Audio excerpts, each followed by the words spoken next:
What's up, everybody? Welcome back to From the Crypt. I'm Derek. We've got a lot of Tubi Halloween still to go. But that's not necessarily a bad thing. Some of it has been, though. Now, today, I am talking about one that I can't remember what channel I saw this on a couple months ago. And when I saw it was on Tubi, I was like, okay, adding it to my list. But the movie I'm talking about is The Curse of Crom, The Legend of Halloween, directed by Rob York. This was released in 2022. So, I'm talking spoilers, as per usual. Super quick plot synopsis. A girl releases an ancient being and has to stop it by midnight on Halloween. Who's in Curse of Crom? We've got Chelsea Jerkowitz as Mary, Tanner Gilman as Harvey, Colin Cunningham as Greg, and Halim Medina as Steve. Now, what's good about The Curse of Crom? Okay, this one was interesting because no trailers, no nothing, other than somebody's like, yeah, it's a movie about Halloween, you should check it out. I flew 100% blind into this one. So, I was not expecting it to be kind of like a gateway horror movie. This is definitely set up for like teens, maybe even like 8-9-year-olds in that spectrum, but not like a 36-year-old vet of horror. So at first I was kind of like, what the fuck? But then by the time I realized what I was watching, I was like, oh, okay. Just had to adjust my mental expectations with it. So that is one thing I would tell everybody. This is a gateway horror movie to get kids into horror. Now, I liked Harvey. At first, it wasn't like he's the comedic relief. He's like the best friend. His stuff wasn't landing at first, but then it started to land, and then I just genuinely really liked this character. Even though he was kind of a happy idiot, I guess. Oh, I don't know. Maybe not.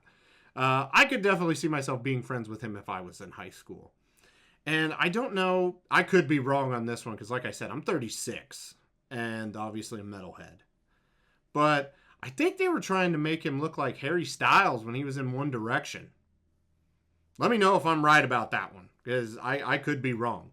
But Harvey was a good character. The other guy, I believe it was Steve. Yeah. I think Dwayne "The Rock" Johnson has a son floating around. Somebody needs to check that. Because I was like, that's the freaking Rock. That's The Rock. That's the final boss himself. And, I mean, name-wise, there's nothing. I don't know. I didn't do a super amount of research into that. But he looks like The Rock. And I will say he was funny as well. Because he's the one who kind of cracks it open and is like, this is what we got to do to survive. This is what we got to do to end this thing. And he was a great character as well. Man, I don't know. There wasn't, like, I liked those characters. The rest of the characters, they were okay. Even the main character, she was all right. I have one problem with her, which I will get into in a second. But it was just, I thought it was good for the fact that it was kind of like the teens got to investigate. We got to go through the town records and try to figure this out. Oh, we got to figure out how you're connected to this person. Oh my God, you were adopted? What?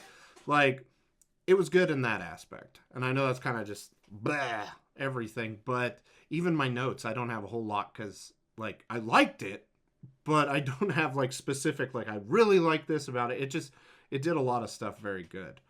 Now, what's bad about The Curse of Crom? Crom didn't look the greatest. Like, it's closer to good than it is, like, dog shit, but it's still in the bad territory. And I'm sorry if I sound like a dick for saying this. Mary has resting bitch face. Like, or RBF, sorry. It looks like, she seriously looks like if I went up to her and I told her, hey, you won $10 million, she'd be pissed. She may not be, but her face is telling me she's pissed. So that was kind of annoying. I won't even lie about that. Um, but, and then the other, I can't even remember the names of the other two female characters. The one with the ramen, like, she was alright, like, but not that good. And the cat one, uh, yeah, I found her kind of annoying too. But we'll just move on to rewatch by review. Would I watch this again? I probably will at some point with my son when he's a little bit older. He's watched some, like Goosebumps and like Hocus Pocus and Halloween Town and stuff like that. This is a little bit, I don't even know if I'd say darker. This movie just kind of confuses me, I guess. But will I buy this?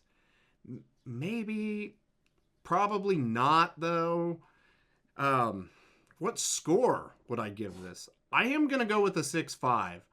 As a gateway horror movie, I feel there is definitely an audience out there for this, but unfortunately, I'm not really that audience. Like, if anything, I'm trying to, like, okay, my son might like that in a few years. We could throw that in rotation, but yeah, like, so that's why I said I might watch this again. It'd be with him. I'm not going to choose to watch this again.